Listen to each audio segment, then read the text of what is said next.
In the middle picture on the slide, you can see the Boise River on the left. And on the right is the waterway called the New York Canal.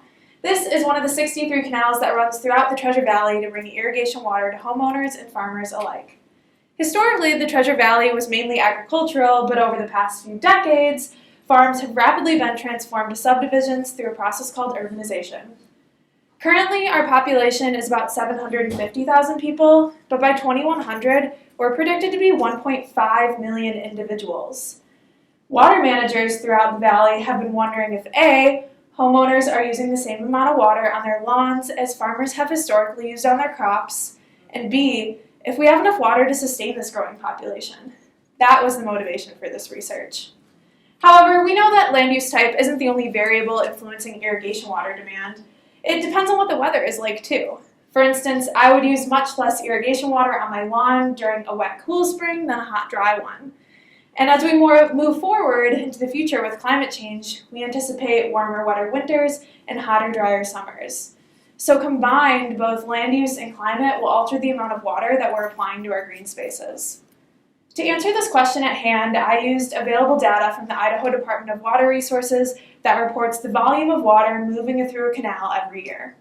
The volume of water moving through a canal is a good indicator for irrigation water demand because canal water is only used for irrigation. We observed that the volume of water moving through a canal varies from year to year. Now, under perfect circumstances, we would expect that volume to remain constant through time because this volume is predetermined by water rights, or the amount of water that an individual can use for irrigation.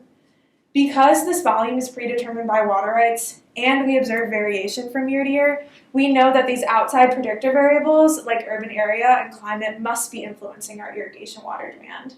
And so we used a statistical model to understand this variation.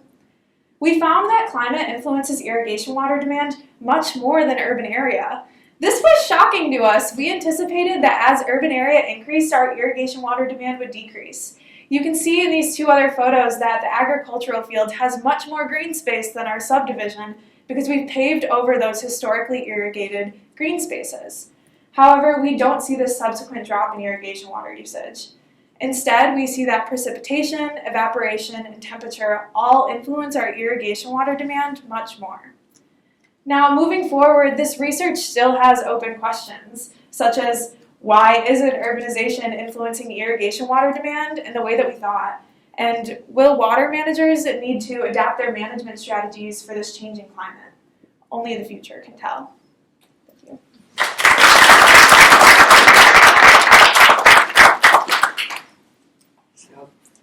So I'm just sitting here thinking, we always think it's the big cities, but it might be the farmers that are the problem, right? I grew up on a farm, and so I could say that.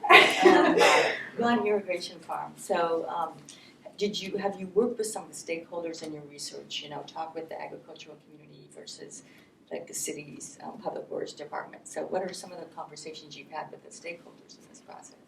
Yeah, so I work a lot with our Water District 63 water masters. Those are the guys who take the calls from our farmers and our homeowners and are like, hey, we need this much water to irrigate, and then they call up to the Bureau of Rec to release that much water from Lucky Peak and tell them when they can actually apply the irrigation water and everything. And so they have historically worked in irrigation districts, which are the primary delivery units for these canals. And so I've gotten to share a lot of their experiences, and they talk with all the water managers throughout the valley. So that's primarily been my source of connection to that historical and knowledge that's so important for this type of research. And you find that there's more of an acceptance of climate change as a factor as you go forward, or is there still resistance?